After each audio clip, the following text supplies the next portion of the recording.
एक शाम प्राची टीवी पर सीरियल देख रही होती है। तभी उसकी सास वहाँ आती है। अरे सीरियल में तो ऐसे मग्न है जैसे आज रात का खाना पड़ोसी आकर बनाएंगे। मुझे पता ही नहीं था आपने अपने बेटे की शादी पड़ोस में भी की हुई है। हैं? मतलब? मतलब इस घर में सारा काम बहू ही करती है, आप तो सिर्फ खर्राटे मारती हैं। अच्छा जी, फिलहाल तो तुम आराम फरमा रही हो, चलो जाओ, ये मेरे टीवी देखने का समय है। आहा, इसीलिए मुझे भगाया जा रहा है। सॉरी, अब तो बिल्कुल नहीं जाऊंगी। प्राची की इस बात पर दोनों सास बहू के बीच टीवी रिमोट के पीछे बच्चों जैसे छीना झपटी शुरू हो जाती है, जिसके बीच श्लोक भी काम से घर वापस आ जाता है। आज मेरी चूहे बिल्ली की जोड़ी किस बात पर झगड़ रही है? अरे तेरे बीवी मुझे टीवी ही नहीं देखने दे रही। अरे तुम्हारी मम्मी मुझे खाना बनाने के लिए फोर्स कर रही है। अरे वाह, ऐसे बेतुके रीजन पर तो बच्चे भी झगड़ा नहीं करते। अरे मुझे कुछ मत बोल, सब इसने ही शुरू किया है। हाँ हाँ, जैसे आप तो बहुत दूध की धूली है ना। अरे बस, दोनों चुप। प्राची जाओ, खाने की तैयारी करो। और माँ तुम छोड़ो, तुम्हें क्या बोलूं, शांति से अपना सीरियल देखो, मुझे दोबारा लड़ने की आवाज सुनाई नहीं देनी चाहिए।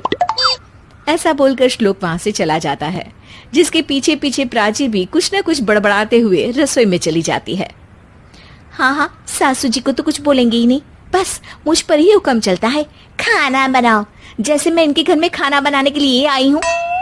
इसी तरह शाम बीतती है और रात को श्लोक और प्राची की सास खाना खाकर सोने चले जाते हैं, लेकिन प्राची गुस्से में कुछ खाए बिना काम में ही लगी रहती है। इस घर में किसी को घंटा फिक्र नहीं पड़ता, मैं खाऊं या भूखी रहूं। प्राची कुछ देर के लिए रसोई से बाहर जाती है और जैसे ही वापस आती है तो वहां दूध का भरा ग्लास देखकर हैरान रह जाती है।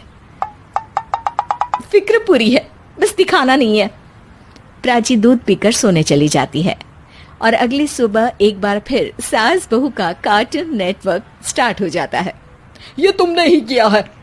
अरे अजीब जबरदस्ती है, मैं बोल रही हूँ मैंने कुछ नहीं किया। दोनों ने मिलकर पूरे घर को पागल खाना बनाया हुआ है। यहाँ कोई नॉर्मल इंसान तो रह ही नहीं सकता, इसीलिए अब पड़ोसी क्या रिश्तेदार भी घर आने से कतराते हैं। और सुन बेटे, तू भी चंगा, तेरी माँ भी चंगी, तेरी बीवी भी चंगी, रिश्तेदार।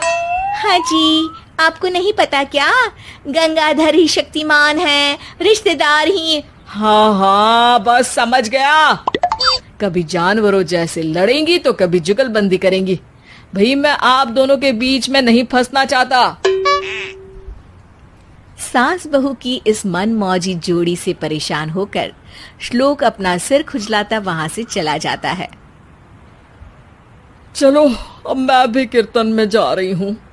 इस पर जैसे ही सास कमरे में अपना पर्स लेने जाती है तो वहां नाश्ते की प्लेट रखी देख मुस्कुराने लगती है और नाश्ता करके घर से बाहर निकलते हुए कुछ पैसे टेबल पर रख जाती है, जिसके कुछ देर बाद सिलेंडर वाला घर आता है।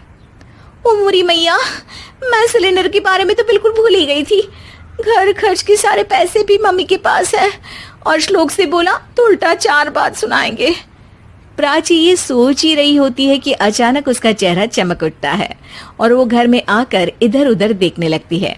तभी उसकी नजर टेबल पर रखे पैसों पर पड़ती है, जिन्हें वो सिलेंडर वाले को दे देती है। ये सब श्लोक देख लेता है।